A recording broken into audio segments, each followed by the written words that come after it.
I'm back. I hope you guys had a very good international break. I did not watch a single match. So when it comes to the international side of things, guys, I haven't really played catch up yet, to be honest. It's a bit overwhelming. Let me just put it out there.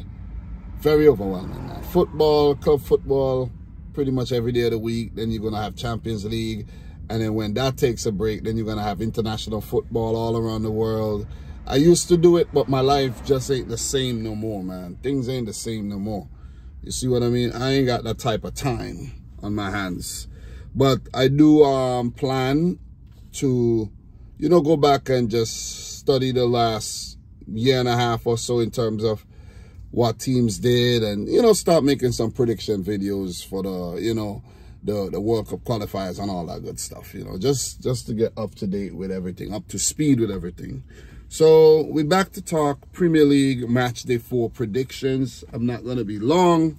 I want to be as brief as I can. But I just want to share my predictions and who I think is going to win, lose, or draw on match day 4. So before we do that, let's just do a quick recap of match day 3. Really quick in terms of the scores. Liverpool 3, Man Utd 0, Newcastle 2, Tottenham 1. Chelsea and Crystal Palace played to a 1-1 draw. Man City beat West Ham 3-1. Everton blew a 2-0 lead to lose 3-2 to Bournemouth.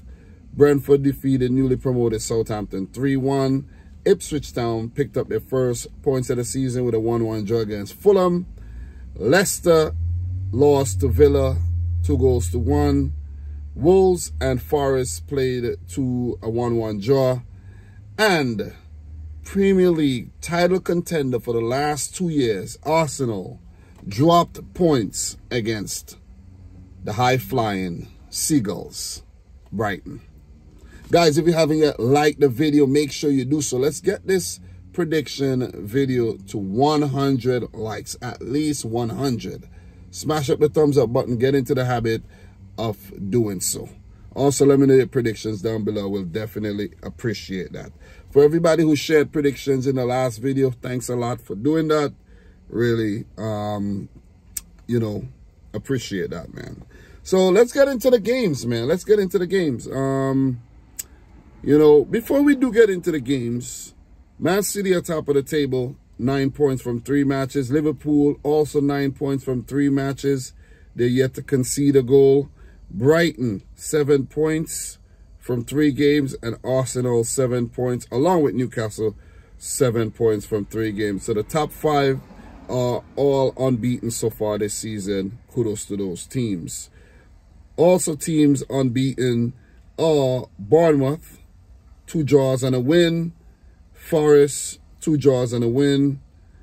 And yeah, those teams, those 7 teams are unbeaten this season.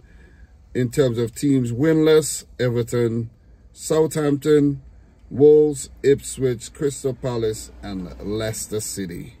And of course, not to mention that Manchester United have lost their last 2 games. I just had to throw that one in there. So, Southampton versus Manchester United. The aforementioned Manchester United. Well, Southampton, you know, newly promoted manager Russell Martin has not really hit the ground running in the Premier League.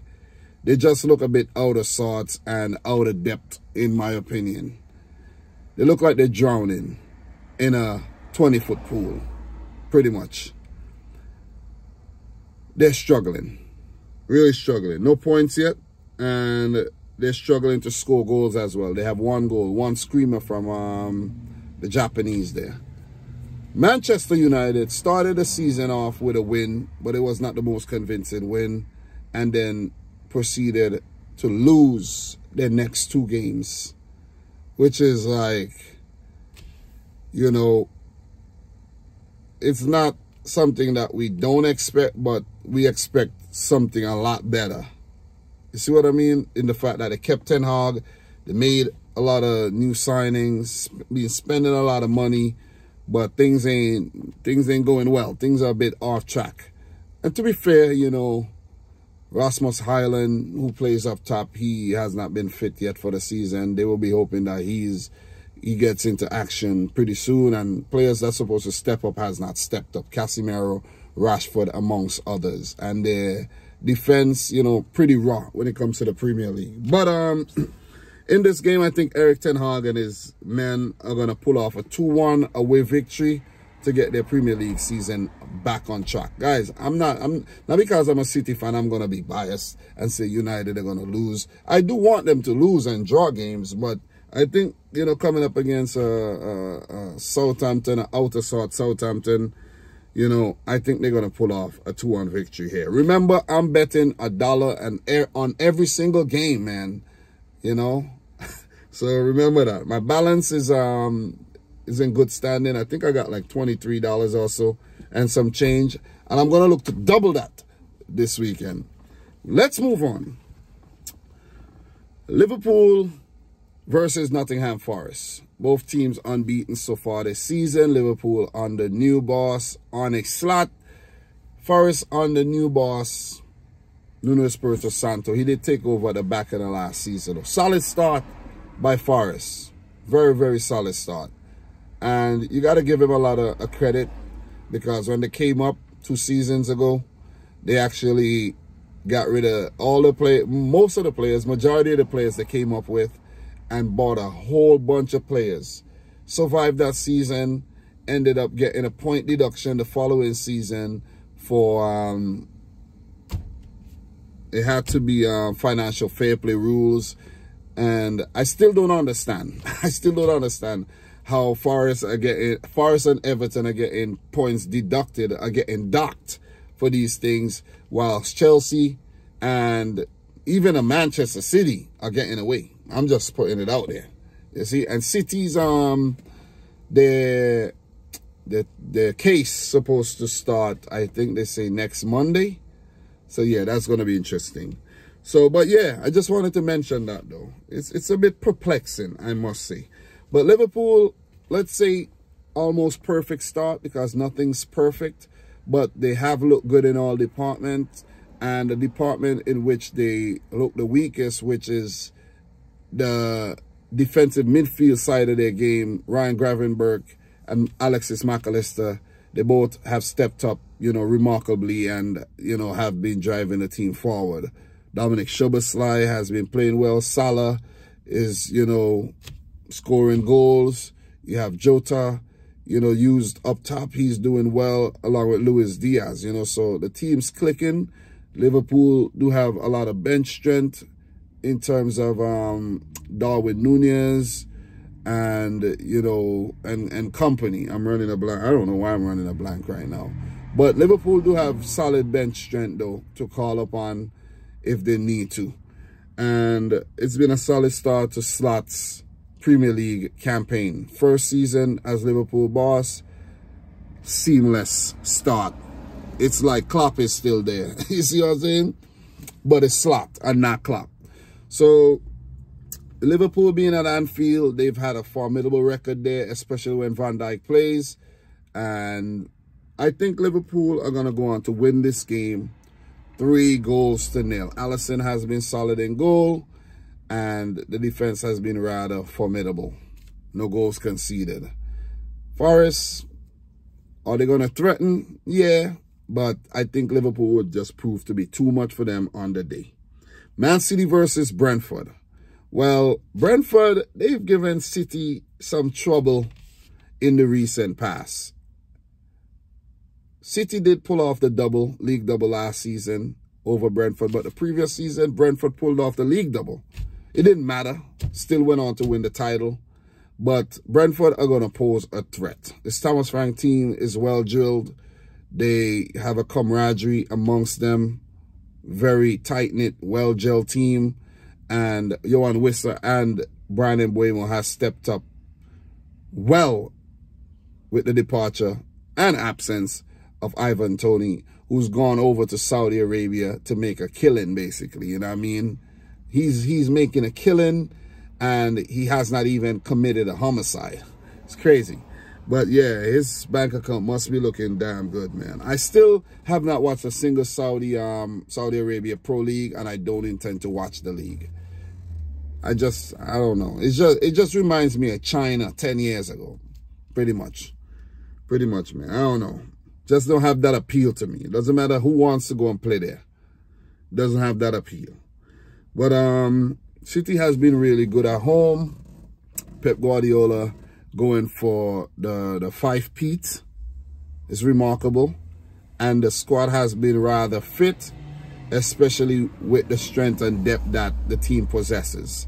So, regardless to if Phil Foden's not there, guys like Rodri has not been playing, Kyle Walker has not been involved so much, still winning football matches.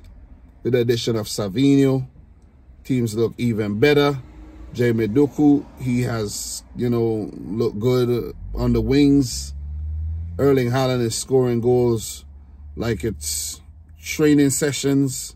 Kevin De Bruyne is already sizzling, just got to keep him fit. Kovacic, Rico Lewis, and Co are playing well. The defense, strong, solid. Edison, solid in goal. I think Brentford, of course, gonna, threaten, without a doubt. But I see nothing less than a win here. It has to be.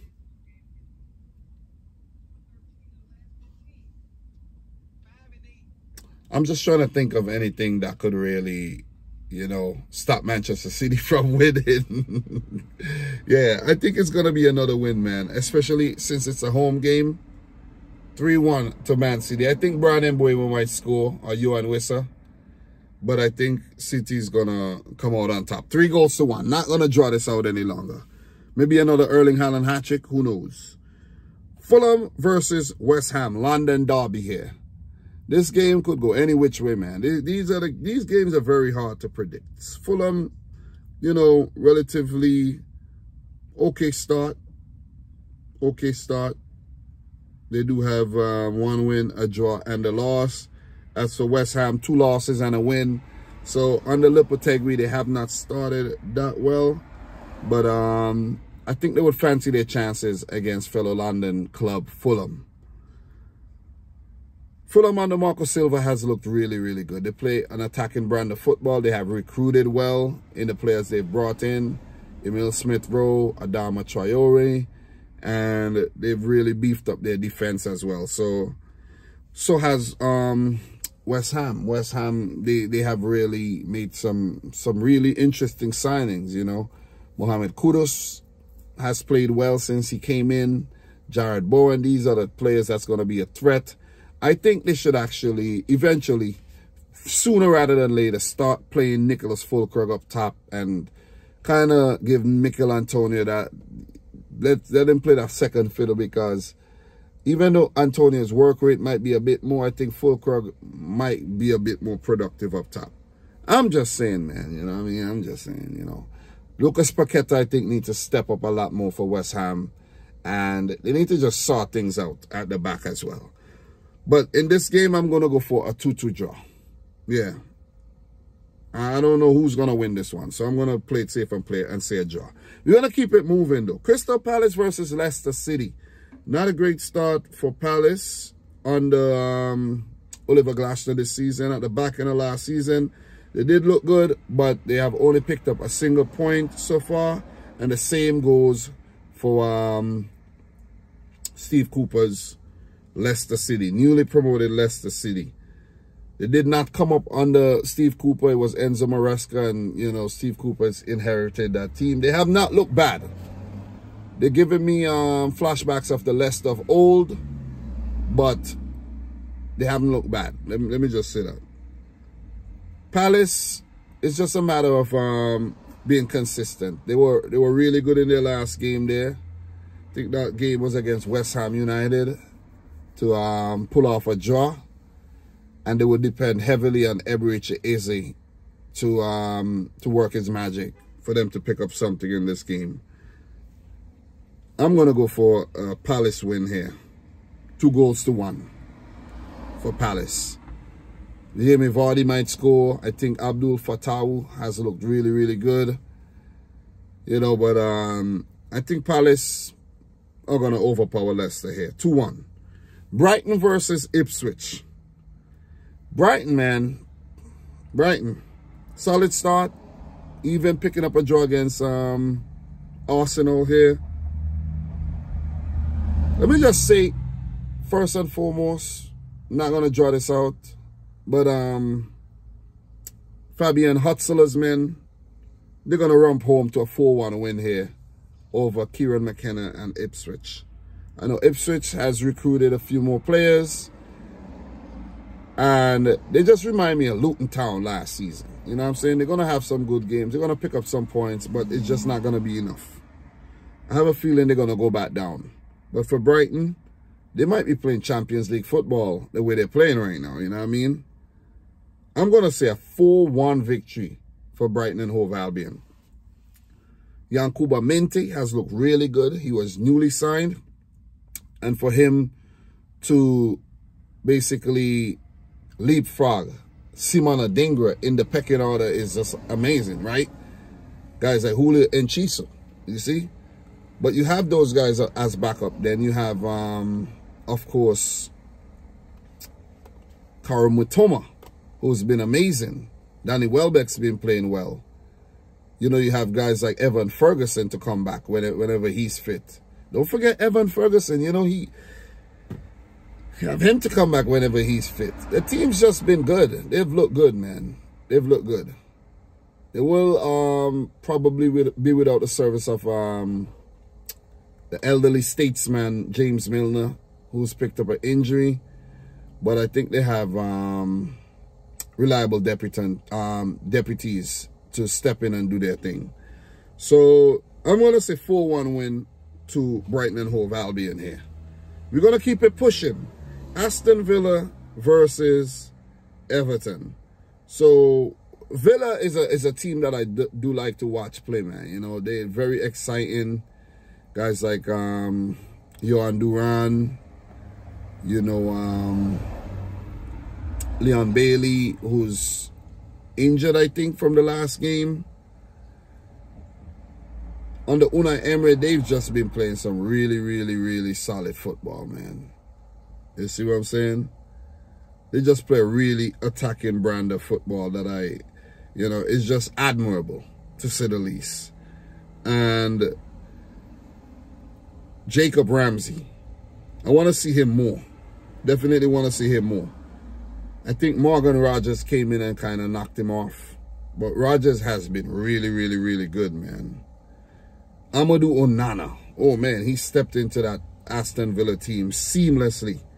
And will be coming up against his old team, Everton, who I think are really missing him. Really, really missing him.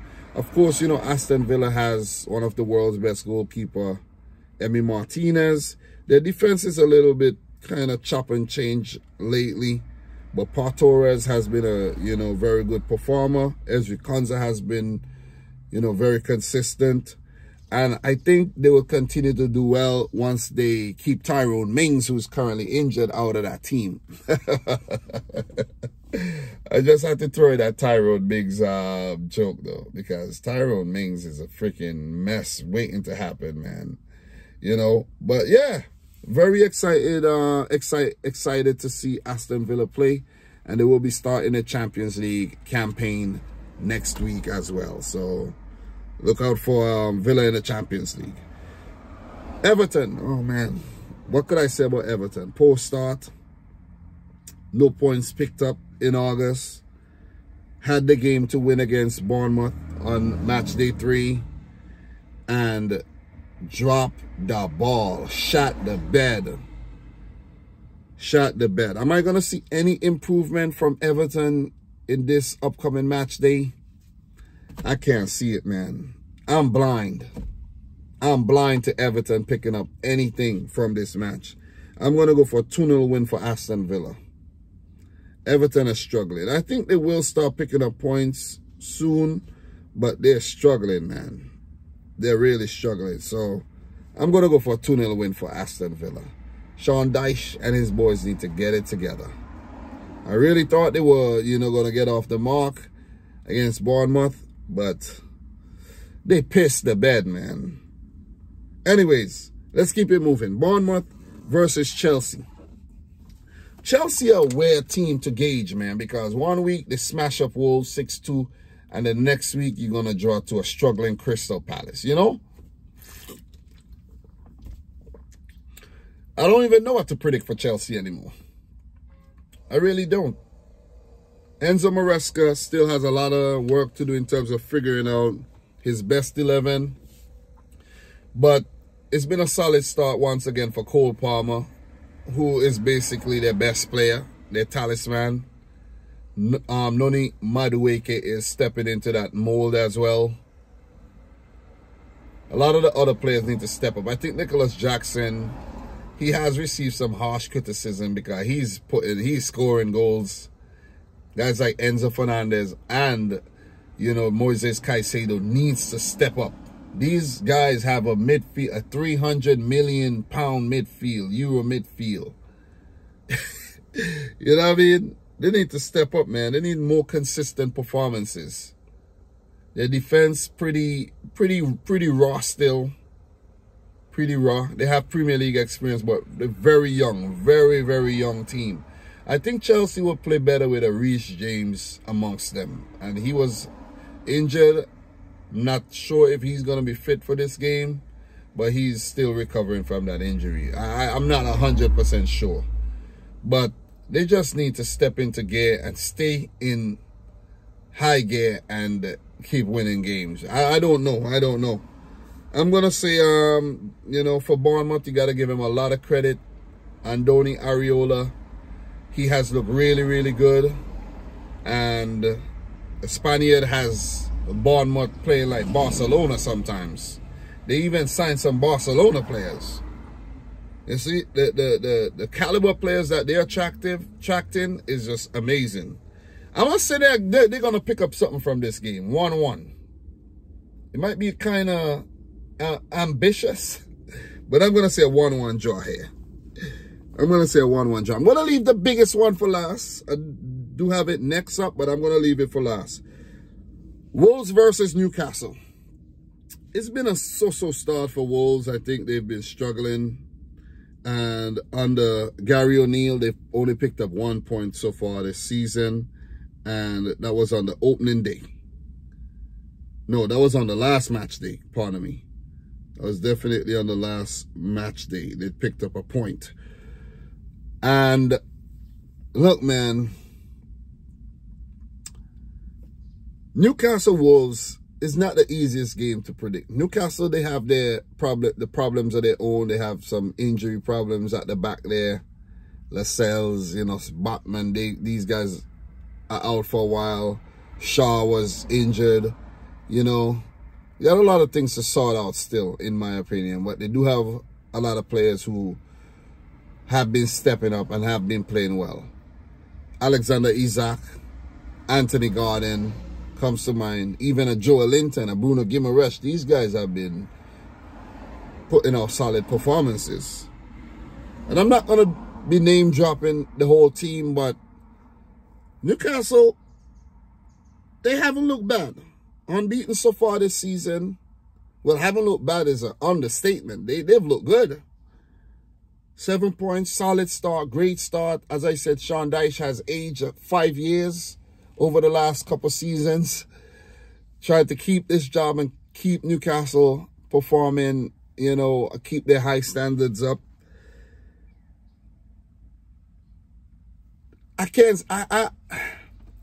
Wolves in terms of goal threats, it's not there. And they're a bit so-so in all the other departments. They could grind out a result. They were able to do so. Courtesy of a brilliant goal by Bellegarde in the last game. I think that was the last game that he scored in. That was a screamer against Forest. Yep. And they were able to hold that point.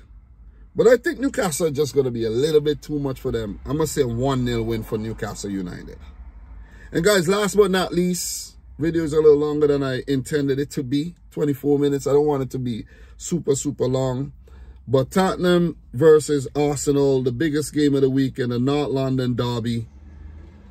And it's going to be a test for Tottenham because they have not won the last 2 North London derbies they hosted. They actually lost both of those games. They have not been doing too well in North London derbies of late. Let's just say Arsenal have been the better team across the last few seasons. And Tottenham, they really need to get their act together. They could have picked up something against Newcastle on their journey up north, but they failed to do so again. Arsenal, they actually lost the game. Arsenal, they drew their game courtesy, you know, with some help from the Declan Rice red card. So they won't be without Declan Rice. And Martin Odegaard picked up an ankle injury playing for Norway. So they won't be without they'll be without Martin Odegaard and Declan Rice in their midfield. 2 staples in their midfield. Are Arsenal going to be able to slot 2 players in seamlessly, replace these guys, and win this derby? That's the biggest question. That is the biggest question here. With Declan Rice not on the field, they did not win the game.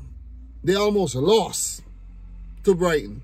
They probably should have lost if it wasn't for David Raya's heroics in goal. They probably should have lost the game.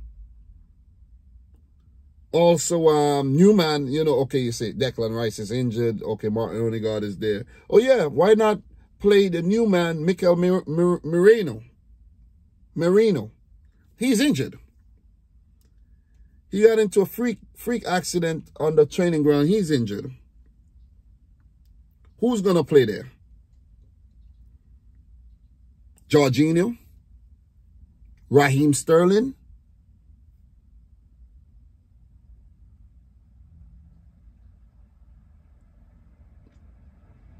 What are Arsenal going to do? Are they going to change formation?